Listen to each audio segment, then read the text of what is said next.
हरि ओम।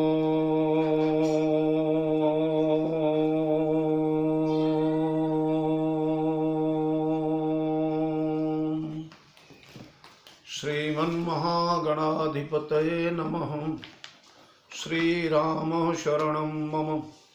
श्रीगुरवे नमः। श्रीसरस्वत्यै नमः। श्रीमातृपितृचरणकमलेभ्यो नमः। गणेश हेरम्ब गजाननेति महोदरं स्वानुभवं प्रकाशिन् वरिष्ठ सिद्धि प्रिय बुद्धिनाथ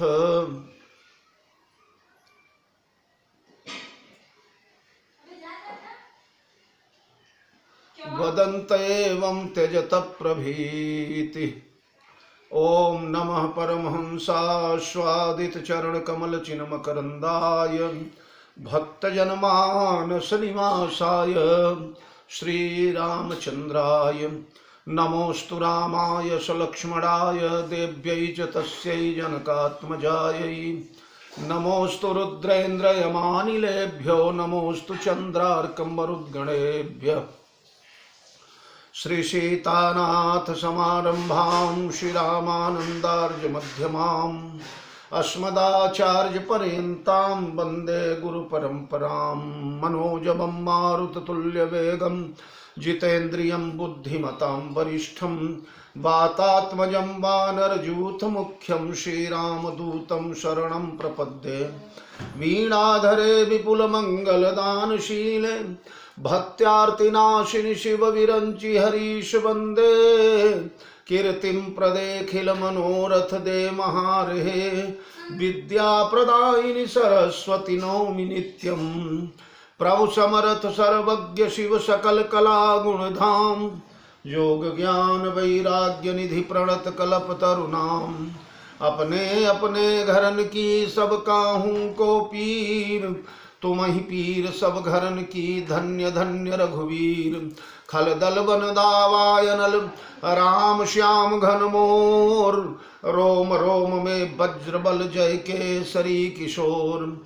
जय कविता के गगन दिवाकर ज्ञान भक्ति के विमल प्रकाश पारिजात के पुष्पयाप हो जय गोस्वामी तुलसीदास।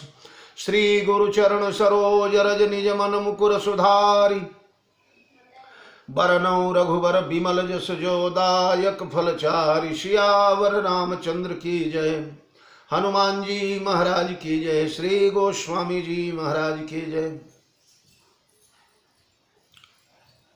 प्रिय राम कथा रस रसिक महानुभावजन भक्तिमयी वात्सल्यमयी अर्चनिया वंदनिया यार देवियों, आप सभी को सादर जय जानकी जीवन।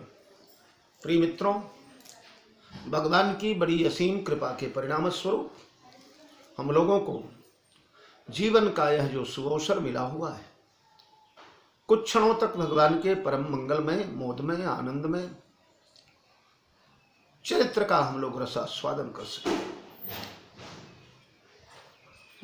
आज 44वां दिन है मित्र, भैया भरत की मंगलमयी वार्ता का हम लोग किंचित दर्शन करने का प्रयास कर रहे हैं। किंचित इसलिए कि मैं 100 बार कह चुका हूं कि कहत कहत शारदहु करमति हींचे सागर सीप खिजायूं लीचे। जहां शारदा और शेष की मति भी मंद हो जाए, जहां शेष गणेश रमेश दिनेश सब अपनी बुद्धि विवेक को तिलांजलि दे दे, जिन भरत का गुणानुवाद स्वयं भगवान राम गाने में असमर्थ हो,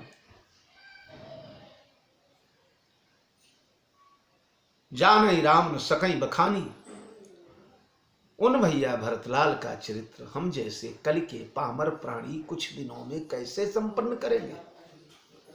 फिर भी यथासंभव उस महासिंधु के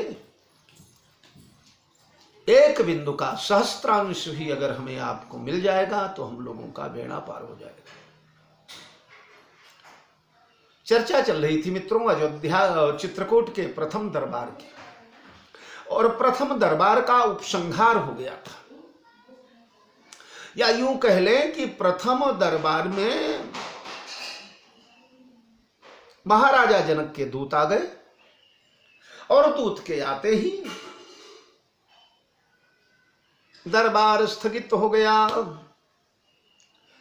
भरत भैया अपनी सारी बातें रख चुके थे, गुरुदेव रख चुके थे, भगवान रख चुके थे।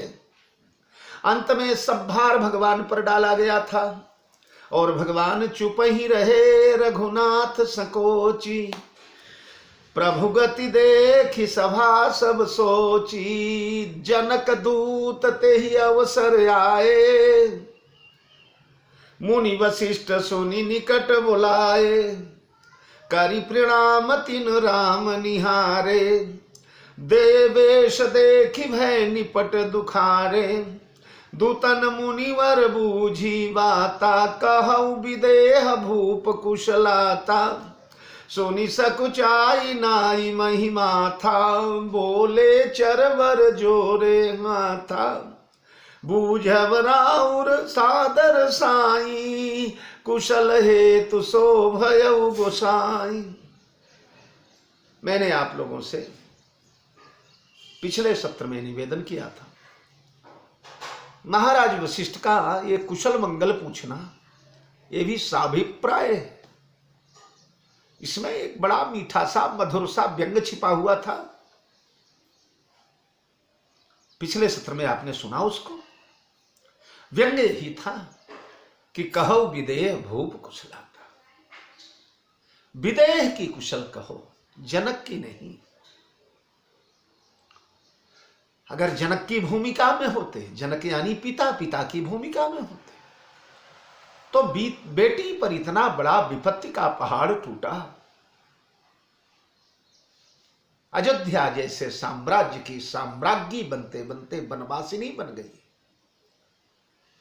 जंगल के खंड का किरण मार्ग पर आ गई, सारा सुख छीन लिया गया। यही रघुनंदन जानकी सुख अवसर दुख दीन। तो अगर देह वाले होते, अगर मन वाले होते, बुद्धि वाले होते, चित्त अहंकार वाले होते, ममता वाले होते, वात्सल्य वाले होते, पिता होते, तो जरूर विकल होकर अयोध्या भागते थे। लेकिन इतने दिन बीत गए, महीना गुजरने को आ गया, और आज तुम लोग आए हो यहां। तो बोलो तुम्हारे विदेह राजा कैसे हैं? विदेह यानी बिना देह वाला, जिसे जगत के किसी संबंध से, नाते रिश्ते से, बेटे बेटी स्वजन स्नेही से कुछ लेना ही देना न हो, जो केवल ब्रह्म सत्यम जगन मिथ्या की उद्घोषणा करता हो। और यही करते थे तुम्हारे राजा। बीच में थोड़ा सा मन बदल गया था, वो भी मजबूरन बदलना पड़ा था, क्योंकि राम के रूप का जादू ही ऐसा है कि भयउ विदेह विदेह विषेक। पर लगता है फिर उसी विदेहपन में पहुंच गए, वरना अयोध्या की सुध तो लेना था उनको। दूत लोग कहने लगे, गुरुदेव बूझब राउर सादर साई, कुशल हेतु सो भयउ गोसाई। आपने कुशल पूछ लिया, हमें तो डर यह था कि हम लोगों से बातें ही नहीं करेंगे आप, पर कुशल पूछ लिया तो कुशल हेतु सो भयउ गोसाई। समझ लीजिए कि सारी कुशल हो गई, वरना नाहित कौशल नाथ के साथ कुशल गई नाथ।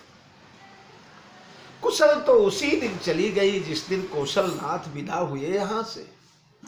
कौशल नाथ यानी महाराजा दशरथ, चक्रवर्ती सम्राट दशरथ के तिरोहित होते ही, उनके दिवंगत होते ही कुशल चली गई, क्योंकि कौशल नाथ में ही कुशल छिपी हुई थी।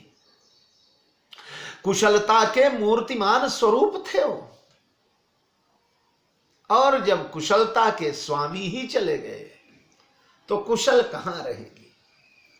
मिथिला अवध विशेषते जग सब भयउ अनाथ। यहां इन लोगों ने मिथिला का नाम पहले लिया, पहले अयोध्या का नाम लेना चाहिए था, पर ना, ये जनकपुर के दूत हैं ना, अपने मालिक की पहले चर्चा करेंगे, अपने नगर की पहले चर्चा करेंगे। पहले अपने गांव की चर्चा किया। मिथिला अवध विशेष ते जग सब भयउ अनाथ, नैन विहीन कीन जग जे। जगन्नाथ अगर अपनी राजधानी छोड़कर निकल जाए तो जगत कहां से सनाथ होगा। सारा जगत अनाथ हो गया। मिथिला अनाथ हो गई, अयोध्या अनाथ हो गई।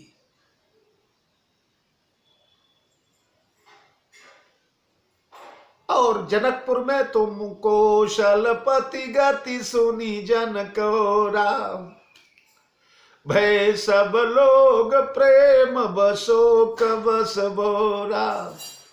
भय सब लोग शोक बस बोरा।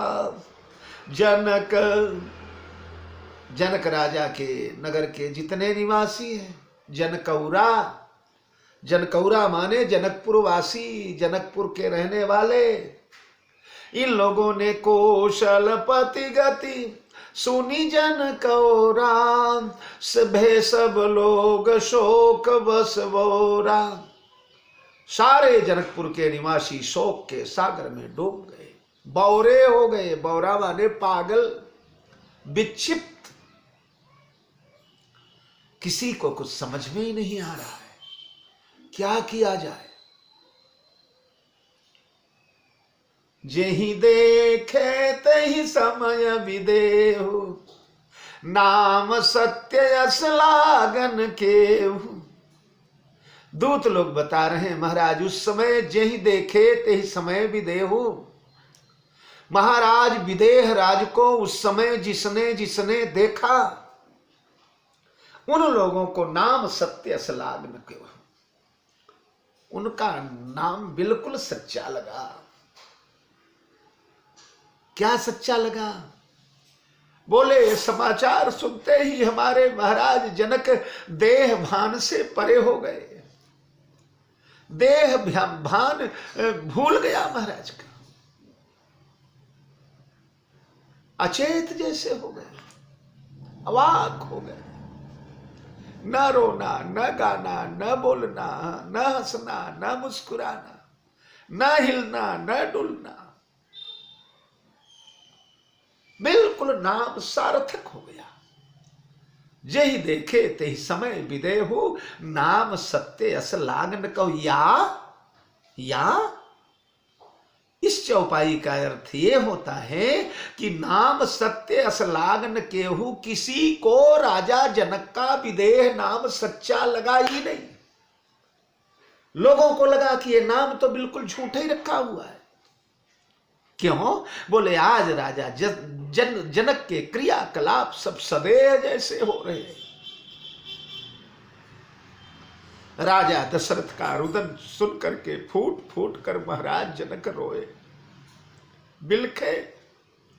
अपनी बेटी का वनवास सुन करके बिलखे, तड़पे, शोक संबद्ध हुए। नेत्रों से गंगा जमुना की जलधार छलकी है।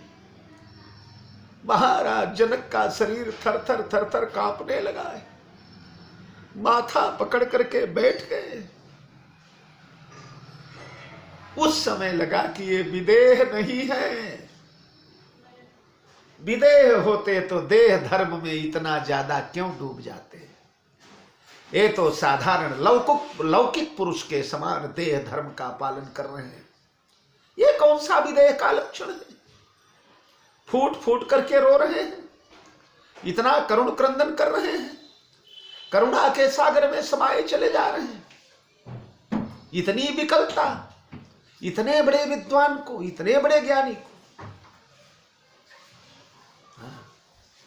विदाई के समय भी तो यही हुआ था। और वहां एक अर्धाली आती है, कीन विदेह विदा कर साजो। राजा जनक ने जब सीता के विदाई की तैयारी किया, या कीन विदेह विदा कर साजो, सीता के विदाई की तैयारी करते करते राजा जनक का विदेह पना ही विदा हो गया। देखत ही सिय सूरति को, निज अंग विफूरति खोअन लागे। मंत्री समय मन मौन रहे, मिथिलेथ की सूरति जो अन लागे। मानो विराग को राख महीप, द्रिवेंजलि बिंदु धोवन लागे। अरे ज्ञान की तो मर्याद मिटी, कही जान की रोवन लागे। दौड़ करके सीता को पकड़ करके हृदय से लगा लिया लीन राय, उरलाई जान की मिटी महामर्याद ज्ञान की। समुझावत सब सचिव सयाने, कीन विचार न अवसर जाने। अवसर भूल गया, सारे मंत्री हैं, सारे सयाने। नियम ऐसा है बेटी के विदाई का कि बेटी बाप को पकड़ करके रोती है, बाप से लिपट लिपट करके रोती है। लेकिन यहां बाप बेटी से लिपट कर रो रहा है। लीन लाय उरलाय राय जानकी, मिटी महामर्याद ज्ञान की। चित्रकूट में भी आगे देखेंगे आप, लीन राय उरलाई जानकी। अरे पाहुनी पावन प्रेम प्राण की, उरे उमगे बुद्धि अनुरागु। भय भूप मन मनह प्रयागु, सिय स्नेह बट बाढ़त जोहा। तेहि पर राम प्रेम शिशु सोहा, चिरजीवी मुनि ब्याल बाल विकल जनु। बूढ़त लहु बाल अवलंबन। तो मोह मगनमति नहीं विदेह की, महिमा यह रघुबर सिय रघुबर सने। वहां भी विदेह सदैव हो गए। सीता के विदाई के समय भी सदैव हो गए। विदेह पना भय विदेह विदेह विशेखी। अभी तक तो नाम के विदेह थे, लेकिन मूर्ति मधुर मनोहर देखी। भय विदेह विदेह अब विशेष विदेह हुए। इनके विदेहत्व में अब 4 चांद लगा है।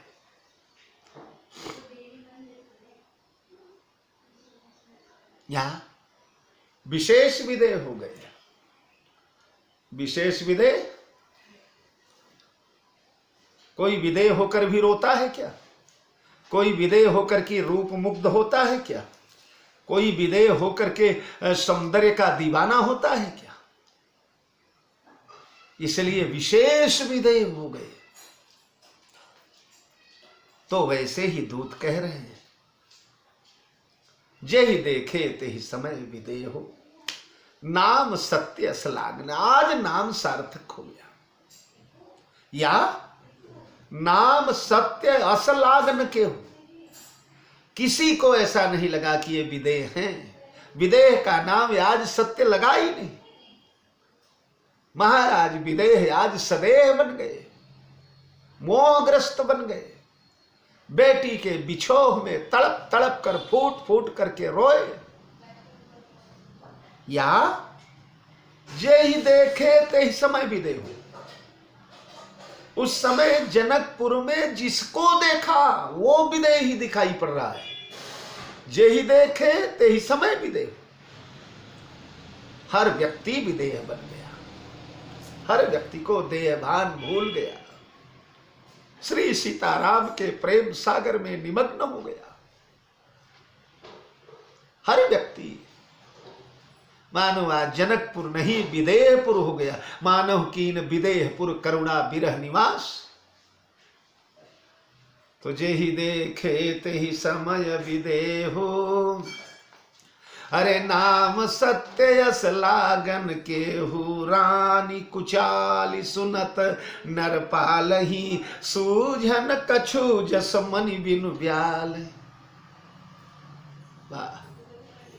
रानी कुचाली सुनत नरपाल ही। राजा ने जब रानी की कुचाल सुना, राजा जनक को ये पता चला कि ये सारा पाप कैकेयी के माध्यम से हुआ है। बसते हुए भवन को उजाड़ने वाली कैकेयी है। कैकेयी का ये षड्यंत्र है। तो सूझन कछु जस मन बिनु मन जिमि ब्याल ही।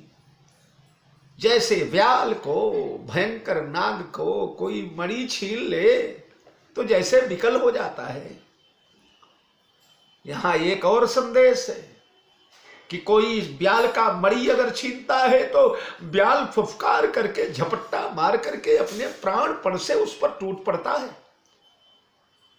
तो राजा जनक ने जब सुना कैकेयी का ये अपराध, तो उस समय ब्याल के समान राजा जनक फुफकार उठे, क्रोध में भर आए। मेरी बेटी दामाद के साथ इतना बड़ा अत्याचार।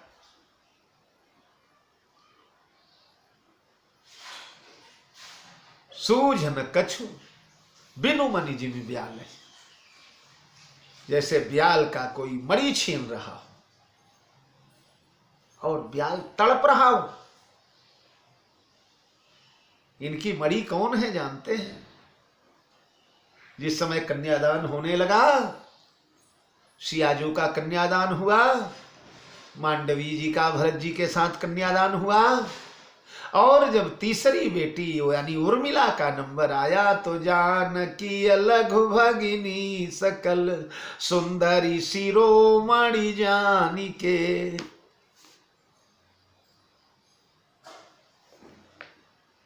सोतनय दीनी ब्याही लखनहि सकल विधि सन्मानिके। तो वह बेटी राजा ने लक्ष्मण को ब्याहा। कौन बेटी? जो जानकी की लघु भगिनी है और सुंदरी शिरोमणि है, सुंदरियों की शिरोमणि है, यानी उर्मिला जी मणि है। जनकपुर में राजा जनक की बेटी नहीं, मणि पैदा हुई है। और मणि जो है किसकी वस्तु है? मणि किसे प्रदान करनी चाहिए? तो मणि शेष ब्याल की वस्तु है। ब्याल को मिलना चाहिए, शेष को मिलना चाहिए, लक्ष्मण को मिलना, इसलिए मणि का ब्याल को दे दी गई, लक्ष्मण को दे दी गई। पर आज हुआ क्या? आज ब्याल और मणि को अलग अलग कर दिया कैकेयी ने। ब्याल जो लक्ष्मण है वो राम के साथ चले गए, मणि अयोध्या में बैठी रह गई। इसलिए जैसे ब्याल से मणि अलग कर देने के बाद विकल हो जाता है कोई, उस प्रकार राजा जनक ने अपनी मणि को अपने प्यारे दामाद ब्याल शेष लक्ष्मण से पृथक होने का जब समाचार सुना तो तड़प गए। और उसके साथ भरत राज रघुबर वनवासु भामिथिले सही हर हृदय हरासु। भरत का राज तिलक सुना, राम का वनवास सुना। ओ बेटी दामाद जो सिंहासनारूढ़ होने वाले थे,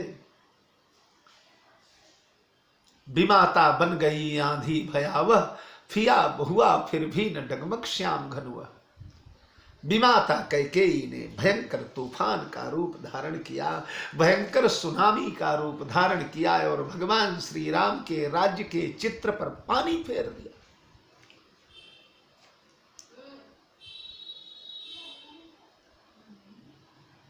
कुछ समझ में नहीं आ रहा है राजा जनक को क्या किया जाए इस समय। अयोध्या में पहुंच करके रानी कैकेयी को समझाया जाए, भरत को समझाया जाए,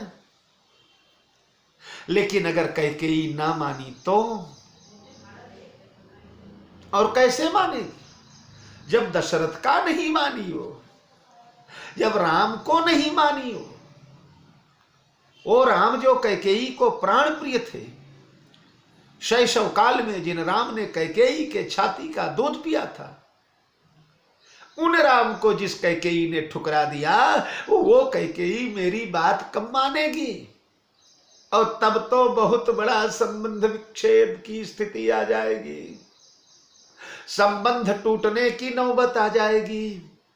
अगर मैं गया और मेरा वचन न माना गया, मेरा निवेदन ठुकरा दिया गया। और ध्यान देना मित्रों, ये बहुत बड़ी आंतरिक पारिवारिक विघटन की स्थिति तैयार हो गई है। केवल अयोध्या में ही नहीं, अयोध्या में तो जो होना था वो हो गया, इसकी छाया जनकपुर तक पड़ रही है। जनकपुर भी इस घटना से अछूता नहीं है। मैं आप लोगों से निवेदन करूं, जनकपुर की 4 बेटियां अयोध्या आई हैं, 4 कन्याओं का आगमन अयोध्या हुआ है। और 4 कन्याओं में कौन कौन सी कन्याएं हैं? 2 कन्याएं राजा जनक की अपनी हैं, अपनी 2 बेटियां हैं, और 2 बेटियां छोटे भाई कुशध्वज की हैं। सीता और उर्मिला राजा जनक की बेटी हैं, तो मांडवी और श्रुतकीर्ति राजा कुशध्वज की बेटी है। और विचित्र बात तो ये कि राजा जनक की दोनों बेटियां वन में चली आई हैं। वो दोनों बेटियां, राजा जनक की दोनों बेटियां जो हैं, उनके ऊपर वनवास की छाया पड़ रही है। राम सीता तो वन चले ही गए, बची थी उर्मिला। तो उर्मिला के प्राणाधार, उर्मिला के प्राणेश, उर्मिला के सर्वस्व, उर्मिला रूपी मणि को संभालने वाले शेष, वो भी जंगल चले गए। यानी राजा जनक के दोनों बेटियों पर कुठाराघात हुआ है। राजा जनक के दोनों बेटे वंचित किए गए हैं सुख समृद्धि ऐश्वर्य से, और कुशध्वज की दोनों बेटियों के भाग्य में राजगद्दी आई है, राजप्रासाद आया है, वैभव आया है, सिंहासन आया है। भरत को मिला तो शत्रुघ्न को मिल ही गया समझी। जैसे राम के नायब लक्ष्मण है, भरत बंदी गृह से ही लखन राम के नेब, उसी प्रकार से भरत के नायब शत्रुघ्न है। अगर राम के युवराज लक्ष्मण होंगे तो भरत के युवराज शत्रुघ्न होंगे। तो एक भाई की दोनों बेटियां घर में हैं, और एक भाई के दोनों दामाद वन में चले गए हैं। एक बेटी वन में और एक बेटी घर में तड़प रही है अपने प्रीतम के वियोग में। अब राजा जनक का क्या कर्तव्य है? अगर राजा जनक किसी का पक्ष लेते हैं, अगर राजा जनक ने कहीं भूल भाल करके सीता और राम का पक्ष ले लिया, इनके बोलने से ऐसे ऐसे भाव प्रकट हो गए कि मेरी बेटी दामाद के साथ अन्याय हुआ है, तो महाराज जनकपुर में भी दीवार खड़ी हो जाएगी वैमनस्य की। कहीं मेरे छोटे भैया कुशध्वज के मन में ऐसा न लगे कि बड़े भैया अपने बेटी दामाद का पक्ष ले रहे हैं। ये बड़े धर्म संकट का विषय है। मानस प्रेमी इस प्रसंग को थोड़ा गहराई से समझे। ये इतना साधारण नहीं है, बड़ा धर्म संकट राजा जनक के सामने। ये विधाता, अब क्या किया जाए, अब क्या कर्तव्य है हमारा? मैं अयोध्या जाऊं? ना ना ना, मैं अयोध्या जाऊंगा तो बात बिगड़ जाएगी। रानी इस समय प्रचंड गंगा की धार के समान है, उस पर तटबंध बांधना इस समय संभव नहीं है। तो बन जाऊं जहां राम सीता गए हैं? अरे ना ना, भरत को छोड़कर अगर बन जाओगे तो कुशध्वज को क्या लगेगा, छोटे भाई को क्या लगेगा? इसलिए नृप बूझे बुध सचिव समाज, कहूं विचारी उचित कायाज। आज तक जो लोग सब महाराज जनक का मुंह देखते रहते थे, इनके मुंह से निकले हुए शब्द वचन किरण रवि कमल विकासा, मुंह से निकले हुए वचन किरण के समान में लोगों के, मुनियों के मन रूपी कमल को प्रफुल्ल किया करते हैं। सारे दरबारी, सारे मंत्री, सारे सभासद, सारी प्रजा महाराज दशरथ के, ये महाराज जनक के एक एक वचन को वेद मंत्र के समान मानती है। ओ राजा जनक आज किम कर्तव्य विमूढ़ हो गए, आज धर्म संकट में पड़ गए राजा जनक। राजा जनक सोचने लगे अब मैं क्या करूं, मेरा ना तो मुझे वन जाना उचित लग रहा है, ना तो अयोध्या जाना उचित, और ना तो मिथिला में बैठना उचित लग रहा है। कल लोग क्या कहेंगे कि इतनी बड़ी घटना बन गई, आप मौनी बाबा बन करके बैठे रहे, बीच में कोई हस्तक्षेप नहीं आपने किया। चक्रवर्ती सम्राट का देहावसान हो गया है। उस स्थिति में मैं ही अब बुजुर्ग उस परिवार कुल कुटुंब का हूं, और मुझे इस प्रकार मौन रहना भी उचित नहीं है। तो किया क्या जाए? बुध सचिव समाज, विद्वानों को बुलाया गया, बड़े बड़े नीति शास्त्री, बड़े बड़े पुराण वेत्ता, बड़े बड़े वेद शास्त्रों के ज्ञाता, मंत्रिमंडल बुलाया गया। आपातकालीन बैठक हुई और राजा ने कहा, कहो विचार करी का, आप लोग विचार करें इस धर्म संकट की परिस्थिति। केवल अयोध्या में ही नहीं, जनकपुर में भी आंच आने वाली है।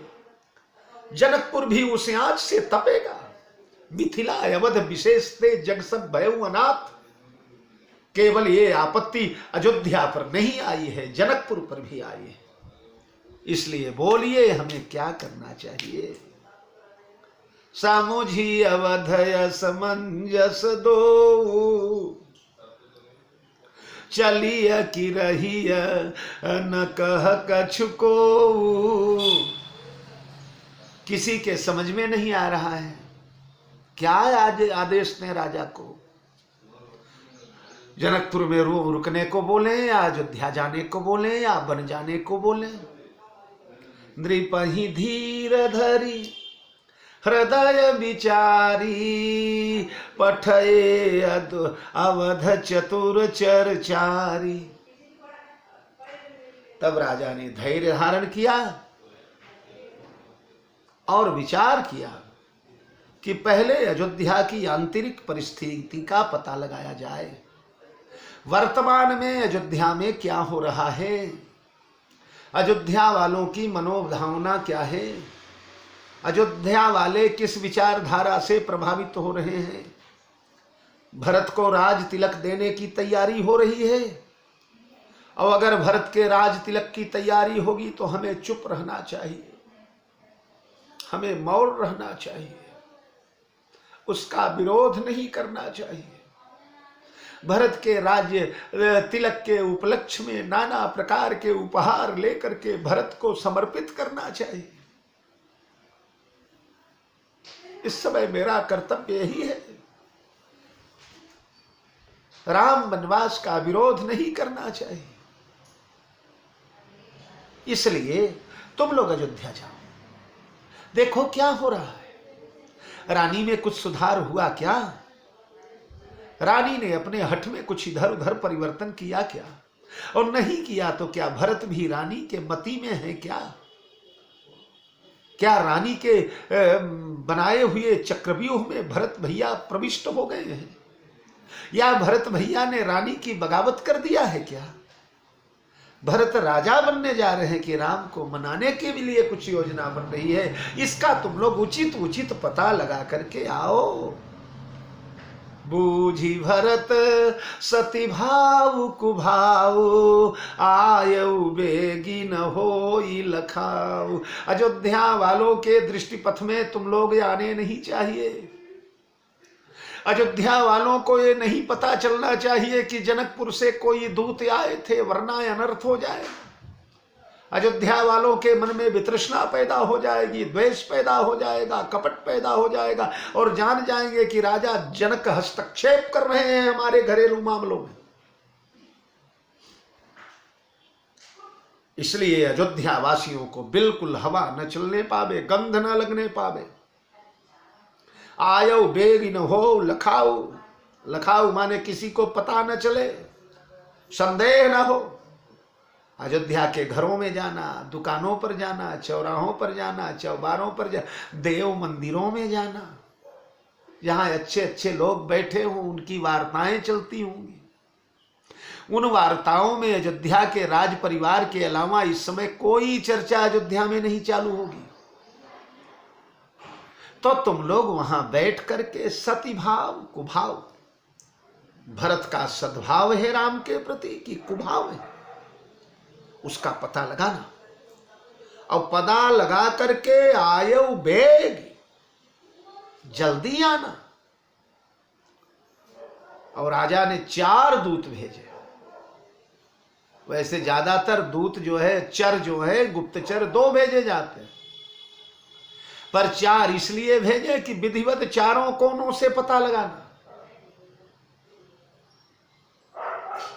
राजा के महल में भी पता लगाना, महल के अंदर क्या खिचड़ी पक रही है, अयोध्या के महल के निवासियों में क्या द्वंद्व चल रहा है, भरत क्या सोच रहे, कैकेयी और कौशल्या महारानी का भी पता लगाना, उनकी क्या अवस्था है, जीवित है कि नहीं। सुमित्रा जी के यहां भी जाना, हो सके तो मेरी उर्मिला का भी पता लगाना, मेरी उर्मिला किस अवस्था में है।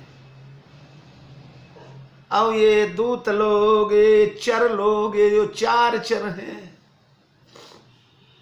ये चारों गए अवध चर, भरत गति देखी बूझी कर तूती, चले चित्रकूट ही अवध चार, चले तिरहूति, गए अवध चर भरत गति बूझी देखी कर तूती। छिपते छिपाते वेश बदल करके अयोध्या वासियों में घुलते मिलते हुए ये दूत लोग अयोध्या में भ्रमण करने लगे। सारी करतूत का पता लगाया, ये भी पता चल गया कि भरत ने आते ही माता की बड़ी भर्त्सना किया, माता का बड़ा तिरस्कार किया, माता को बड़े कटु शब्द सुनाए, यहां तक कि भरत ने जीवन पर्यंत के लिए माता कैकेयी से अपना नाता समाप्त कर लिया है। भरत जी अब तो मैया कौशल्या के गोद में सिर डालकर रोते रहते।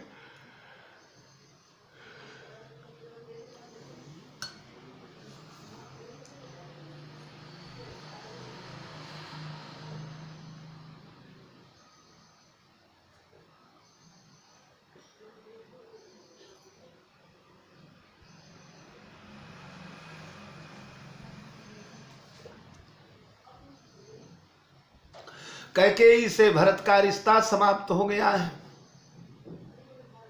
फिर ये पता चला, ये देखा कि राजसभा जुड़ी है, राजसभा में सब ने हिल मिल करके मनोभाव पूर्वक भरत को राजा बनाने का प्रयास किया।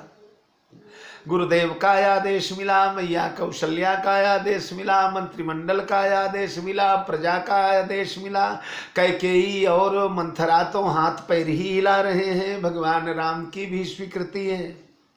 सारा पंडित वर्ग, सारा देव वर्ग सब हृदय से चाहते हैं कि भरत राजगद्दी पर बैठ जाए, पर भरत ने सविनय उस निवेदन को कैसे ठुकराया है, कैसे सबकी मान मर्यादा रखते हुए भरत ने सभी के वचन को तिरस्कृत करके और एक ही आंख यही मनमाही होत प्रात चलियों प्रभु पाई, सवेरा होते ही मैं चित्रकूट जाऊंगा। ये सब दूतों ने पता लगाया। सवेरा हो गया, भरत की सेना तैयार होकर के चित्रकूट की ओर चल पड़ी। तब दूत लौटे हैं जनकपुर। बिना भरत के निकले हुए वो लोग नहीं लौटे। बीच में कहीं कुछ व्यवधान हो जाए, कुछ बाधा हो जाए, कुछ रोक टोक हो जाए, भरत का मति परिवर्तन हो जाए, भरत की बुद्धि परिवर्तित हो जाए, इसलिए ऐसे नहीं। तब चार लोग तिरहूत यानी जनकपुर की ओर चले। उधर भरत चित्रकूट और इधर ये लोग जनकपुर। अरे दूतन आई भरत कई करनी, जनक समाज जथामति बरनी। जनक समाज में आकर भैया भरत के त्याग तपस्या, भरत के बलिदान, भरत की भावना, भरत की शुद्धता, भरत का स्वच्छ स्फटिक जैसा अंतर मन, इतने विशाल अयोध्या के राज्य पर भरत का ठोकर मारना और सर्वस्व त्याग करके भगवान श्री राम की ओर चल देना, साथ में कैकेयी मंथरा का भी जाना, सारी रानियों का जाना, सारे मंत्रिमंडल का जाना, गुरुदेव का जाना, ये सब या करके इन लोगों ने महाराज जनक को जथा मति वर्णी, जैसी मति थी वर्णी वर्णन किया। यह सुनकर सोनी गुरु परिजन सचिव महीपति भे सब सोच स्नेह विकलयति। सोच और स्नेह में डूब गए। सोच में इसलिए डूबे कि राम लक्ष्मण सीता तो जंगल के कष्ट भोग ही रहे थे, अब मेरे भरत को भी भोगना पड़ेगा। पता नहीं कौन कौन से वहां जाकर के त्याग करेगा, कौन कौन से बलिदान करेगा, कौन कौन से अनशन करेगा, कितने उपास करेंगे, कितना रोएंगे, कितना। कहीं राम अयोध्या न लौटे तो भरत भी न लौटे तो क्या होगा। इसका सोच हुआ और स्नेह इसका हुआ कि धन्य हो भरत, भ्रातृ प्रेम कोई तुमसे सीखे। भाई भाई का प्रेम कैसा होता है ये तुम जानो, तुमसे कोई सीखे। और धरि धीरज करी भरत बड़ाई, लिए सुभट साहनी बुलाई। महाराज ने अब भरत की बड़ाई किया। धन्य हो, भरत से यही अपेक्षा थी। विवाह के समय ही भरत का शील, भरत का स्नेह, राम के चरणों में भरत की अटूट प्रीति, ये हम लोगों ने देखा था। तो मैंने अपने मंत्रियों से कहा भी था कि इन चारों भाइयों में ये भैया भरतशील के सागर। जैसा सोचा था वैसा ही हुआ। धन्य हो भरत, तुम्हारी कीर्ति जुग जुग बढ़े। और लिए सुभट साहनी बुलाई। महाराज ने अपने समस्त शूरवीरों को, समस्त मंत्रिमंडल को, सेठ साहूकारों को, नगर गांव पुरवासियों को बुलाया है। और महाराज ने कहा अब हमारे चित्रकूट जाने का रास्ता साफ हो गया है। भरत अगर राम को मनाने जा रहे हैं चित्रकूट, तो अब हमें चलना चाहिए, अब भरत का सहारा करना चाहिए। देखिए, भरत और जनक दोनों एक ही क्वालिटी के भक्त हैं, एक ही कोटि के भक्त हैं, एक ही तरह के भक्त हैं। भरत भैया गूढ़ स्नेह भरत मन माही। भरत भैया गूढ़ स्नेह वाले उपासक हैं, इनका स्नेह बड़ा गूढ़ है। तो हमारे राजा जनक कौन वाले उपासक हैं? बोले प्रणवं परिजन सहित विदेहु, जाहि राम पद गूढ़ स्नेहु। गूढ़ स्नेह भरत मन माही, और जाहि राम पद गूढ़ स्नेह। ये दोनों गूढ़ स्नेह वाले उपासक हैं, गूढ़ स्नेह वाले भगवान के भक्त हैं। इसलिए भरत से राजा जनक का मन बहुत प्रसन्न रहता है। भरत राजा जनक को बड़े नजदीक लगते हैं, निकट लगते हैं, अपने जैसे लगते हैं, प्रिय लगते हैं। साधना के एक ही धरातल पर ये दोनों महापुरुष बैठे हुए। इसलिए भैया भरत का कुछ सहयोग देना चाहिए। अगर भरत वहां वन में अकेले पढ़ने लगे, क्योंकि राजा जनक को मालूम है गुरुदेव भगवान यद्यपि भरत का हित चाहते हैं, अयोध्या का हित चाहते हैं, पर गुरुदेव भगवान देवताओं और मुनियों और सिद्धों और संतों और पृथ्वी और ब्रह्मा का भी मत चाहते। इन लोगों की जो स्वीकृति है, इन लोगों का जो इरादा है, इन लोगों का जो विचार है, गुरुदेव भगवान उसका भी पोषण करना चाहते हैं। अब बचे अकेले भरत। तो चित्रकूट में जब कभी वो धर्म संकट में पड़ेंगे, कभी भरत कहीं अकेले पड़ेंगे, भरत का पक्ष कमजोर होने लगेगा, तो मैं भरत को आश्रय दूंगा, भरत को सहारा दूंगा। भरत को टेका देने के लिए घर पुर देश राखी रखवारे, हाय गय रथ बहुजान संवारे। जैसे सारी अयोध्या गई है ना, वैसे सारा जनकपुर भी गया है। जैसे अयोध्या में रखवारे लोगों को रोकने पर जेहि राखई रहु घर रखवारी, सोई जानई जनु गर्दन मारी, उसी तरह की स्थिति जनकपुर में भी है। वहां के भी सैनिक, सिपाही, रखवाले, रक्षक, पहरेदार, चौकीदार, सबकी अभिलाषा है कि एक बार सिया जी का दर्शन किया जाए, एक बार चित्रकूट में चलकर लली जी को देखा जाए, एक बार जवाई राजा को देखा जाए। पर जो बड़े भरोसे वाले,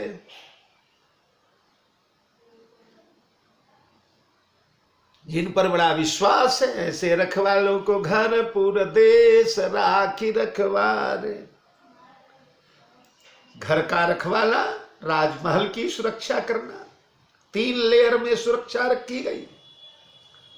हमारे राजा जनक विदेह भले हैं, पर राज चलाना, राजपाट चलाना कोई इनसे सीखे। कैसा राज्य है जनक का, जनक के नगर में कैसे लोग हैं, कितने धर्मात्मा, कितने उदार, कितने शालीन, कितने धनाढ्य, कितने वैभवशाली, कितने कीर्तिशाली, कितने भजनानंदी। चरम अवस्था है राजनीति की।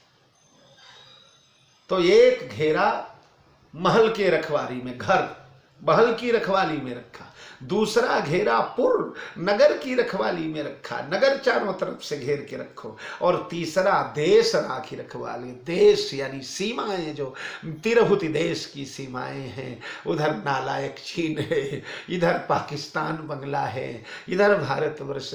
नाना, ये सब तो उस समय भारत ही थे, नेपाल भी भारत ही था। ये बंगला पाकिस्तान तो ये तो कल बदले हैं, भूटान उटान, ये तो सब हमारे विराट आर्यावर्त के निवासी हैं। तो पूरे तिरहुत देश के सीमाओं पर जितने राजमार्ग हैं, जितने आने जाने के रास्ते हैं, सब बंद करवा दिए। खबरदार, राजधानी में कोई आक्रमण न होने पावे, कोई वितंडावाद न होने पावे, कोई समस्या न आने पावे। इसलिए घर पूर देश राखी रखवारे, हाय गए रथ बहुजान संवारे। हाथी, घोड़े, रथ, यान, शूर, सैनिक, सारा खजाना चल रहा है। जब राम राजा मान लो बन गए चित्रकूट में, बन ही देव मुनि राम ही राजू, तो करोड़ों करोड़ का उपहार भी तो देना पड़ेगा। ये और उनकी सुरक्षा के लिए समस्त सैनिक ले लिए साथ में। और राजा दुघरी साधी चले तत्काला, किए विश्राम न मग मही पाला। महाराज ने दुघरिया साधा है। देखो, ऐसा हमारे यहाँ तो दिनों के मुहूर्त निकाले जाते हैं, आज जाना अच्छा है कि कल जाना अच्छा है। अगर दिन भर रुकने का समय नहीं है तो चौघड़िया देखी जाती है, और अगर चौघड़िया का भी समय नहीं है तो 2 घड़िया दुघड़िया निकाला। बड़े ज्योतिषी, बड़े विद्वान, बड़े पंडित सतानंद जी के मार्गदर्शन में 2 घड़िया निकाला गया। और दुघरी साधि चले तत्काला, किए विश्राम न मग मही पाला। रास्ता में कहीं विश्राम नहीं हुआ। रात दिन रात दिन रात दिन चर्चा यात्रा चलती रही। और तिरहुत देश से आकर के आज सवेरे सवेरे प्रयागराज में स्नान करके चल पड़े। भोर ही आज नहाई प्रयागा, चले जमुना उतरन सब लागा। ये भरत जी वगैरह तो प्रयाग से चलकर जमुना के बीच में एक निवास बनाए, फिर आगे बनाए, फिर चित्रकूट में बनाए। पर राजा जनक की त्वरा बहुत है, बहुत जल्दबाजी में बेटी दामाद को देखने की अब फिर ये भी विकलता है कि भरत पहुंच चुके हैं, और पहुंचने के बाद कहीं भरत अकेले न पड़ जाए। भरत का पक्ष लेने वाला कोई नहीं रहेगा। राम को मनाने गए तो राम को मनाने में मैं भी भरत का सहयोग करूं। इसलिए किए विश्राम मग मही पाला, भोरे ही आज नहाई प्रयागा, अरे चले जमुना उतरन सब लागा। आज सवेरे सवेरे प्रयागराज में तीर्थराज में स्नान हुआ है और वहां से चलकर जमुना उतर रहे हैं सब। बे वहां से जमुना से आगे हम लोग बढ़े। खबरी ले न हम पठे ना था, तीन कहियस महीनाय उमत। हे नाथ, हमें महाराज ने खबर लेने के लिए भेजा है। इतनी बड़ी सेना है तो कहाँ लेके आया जाए, कहाँ है कहाँ नहीं है, निश्चित पता लगाओ कहाँ कहाँ सब लोग भटकेंगे। तो ये नाथ हम लोगों को खबर लेने भेजा है। या ये नाथ संबोधन महाराज दशरथ जनक के लिए भी हो सकता है। खबरी लेन हम पठये नाथा, नाथ ने हम लोगों को खबर लेने के लिए भेजा। या सकही 3 महीना उमा था। ऐसा कह करके उन लोगों ने धरती पर माथा डाल दिया। धरती पर माथा डाला यानी महाराज वशिष्ठ को प्रणाम किया, या धरती पर माथा डाला यानी समर्पण कर दिया। हमारी मिथिला पूर्ण समर्पित है। हमारी मिथिला आप लोगों के भरोसे है, आपके सहारे। मिथिला के सुख दुख जीवन मरण मान सम्मान सब अयोध्या से जुड़ा हुआ है। या कहीं 3 महीनाए हुआ था। दूर से ही उन लोगों ने किशोरी जी को देख लिया। किशोरी जी को वलकल वसन में देखकर, मुनियों के वसन में देख करके, मुरझाया हुआ लली जी का चेहरा देख करके, वो जो मिथिलापुर की राजकुमारी जो विवाह मंडप में चली जब, तो वसुधा पे हैं कमल पाखुरी, पुनिवा पे नवनीता, पैवा पे भी पग रखिबे में डर जामे मन सीता। धरती पर कमल की पंखुरियां बिछी हैं, उनके ऊपर नवनीत यानी मक्खन बिछा हुआ है, और मक्खन पर भी पैर रखने में सीता जी डर जाती हैं कि कमल की कटीली पंखुड़ियां मेरे चरणों में चुभ न जाएं। मित्रों, उन सीता की ओर देखा, उन्हें देखते ही ये अधीर हो गए और अधीर होकर धरती पर लौट गए। धरती पर माथा झुका दिया यानी धरती मैया से क्षमा मांगने लगे। धरती माता, आपने अपनी बिटिया हम जनकपुर वालों के हवाले कर दिया था। मैं कभी कभी कहता हूं, सीता राजा जनक की मात्र पुत्री नहीं है, सीता उर्विजा है, भूमिजा है, पृथ्वी की बेटी है। इसलिए जनकपुर की जितनी सीमा है उस समस्त सीमा की बेटी सीता है। यानी जनकपुर वासियों की, तिरहुत देशवासी, हर व्यक्ति की सीता बेटी है। हर आदमी उन्हें अपनी बेटी मानता है। इसीलिए मैं आपसे बताऊं, जब राम विवाह हुआ तो राजा जनक ने अकेले मंडप नहीं बनवाया है। जनक भवन कई शोभा जैसी, गृह गृह प्रतिपुर देखिए तैसी। हर व्यक्ति ने मंडप सजाया है। सीता के कन्यादान के दिन सारे जनकपुर ने उपास रखा था।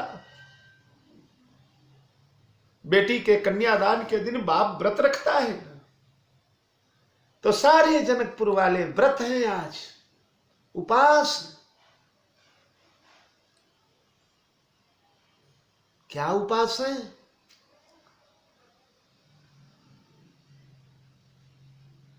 कन्यादान होना है।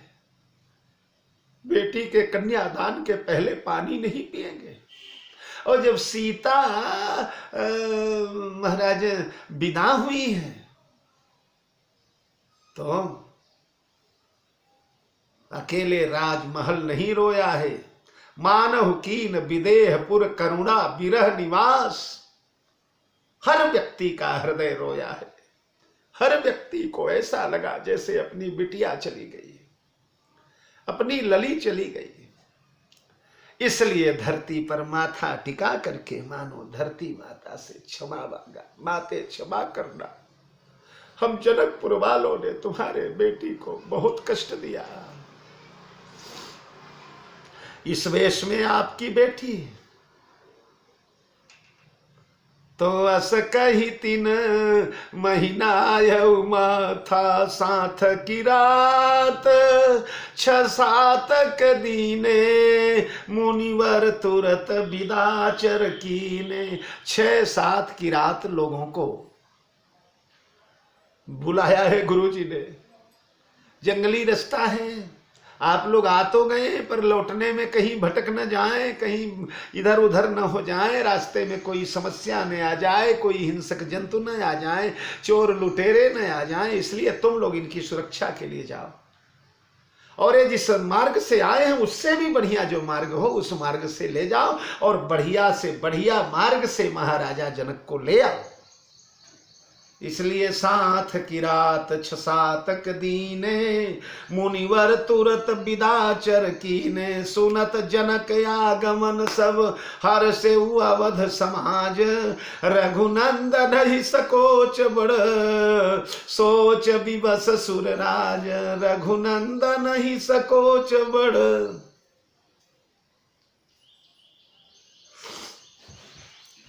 राजा जनक का आगमन सुना है, हर से वो अवध समाज, अवध वाले हर्षित हो गए। क्यों हर्षित हो गए?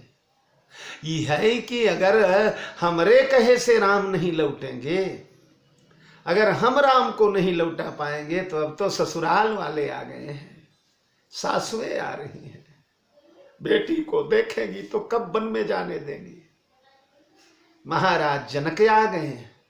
महाराज जनक के तर्कों के सामने सबको अवाक रहना पड़ेगा। अब राम के अयोध्या लौटने की संभावनाएं अधिक बढ़ गई हैं। अभी तक हम लोग अकेले केवल अयोध्या वाले थे, अब ससुराल पक्ष भी आ गया है। और कौन ससुराल पक्ष चाहेगा कि बेटी दामाद जंगल में भूखे पेट भटके? इसलिए अब सहारा मिल गया, 1 से 2 हो गए। अभी 1 नगर लौटाने के लिए प्रयासरत था, अब 2 नगर हो गए। इसलिए हर से अवध समाज, रघुनंदन ही सकोच बड़। भगवान संकोच में पड़ गए। क्या संकोच? आ जाएंगे तो किस मुंह से जाऊंगा सामने? मुझे देखेंगे तो क्या बोलेंगे? जनकपुर वाले यही कहेंगे, सालियां आएंगी और सब आएंगे, रिश्तेदार आएंगे, लोग यही बोलेंगे, जीजाजी हमने अपनी जीजी को आपको इसीलिए ब्याह था। आपके अयोध्या में बहुओं के साथ यही बर्ताव होता है। हमारी जीजी जो कमल पाखुरी से नीचे कभी पैर नहीं रखती थी, उन्हें आप जंगल के कांटों कांटों में भटका रहे हैं। राघव यही आपका बड़प्पन है, आपके अयोध्या का यही गौरव है, यही कीर्ति है आपके अयोध्या की। धन्य है आपकी अयोध्या। क्या जवाब दूंगा उसमें? सासुएं आएंगी, महाराज जनक अपने बेटी को देखेंगे, जनकपुर वाले देखेंगे, इस वेश में देखेंगे। पैरों में कांटे चुभे हैं, साड़ी में कई कांटे उलझ गए हैं, चेहरा सूख गया है, कमल पाखुरी के समान कोमल कोमल रक्ताभ अधरोष्ठ जो हैं फट गए हैं, नेत्र बुझे बुझे हैं। इस अवस्था में बेटी को देखकर लोग मुझ पर क्या उलाहना देंगे? कैसे उनका मुकाबला कर पाऊंगा? इसलिए रघुनंदन ही सकोच बड़, और सोच विवसुराज। देवराज इंद्र तो वाह छली मलीन कतहुन प्रतीति, फिर बिगड़ गया। अभी तक भरत की शरणागति लेकर के भरत शरण सब गए मन माही। अब महाराज पुनः मन बदल गया सुरेश का। अभी तक तो भरत अकेले थे, अब जनक भी आ गए। अब क्या होगा? अब तो गजब हो जाएगा। अब ये लोग राम लक्ष्मण को लौटाई ले जाएंगे। देवराज कांपने लगे। और उसके बाद क्या हुआ, कैसे हुआ, कल आप लोगों के समक्ष वो रखने का प्रयास करूंगा। आज भरत चरित्र का 44वां अंक आप लोगों को सादर समर्पित करते हुए जय जानकी जीवन। बहुत बहुत धन्यवाद।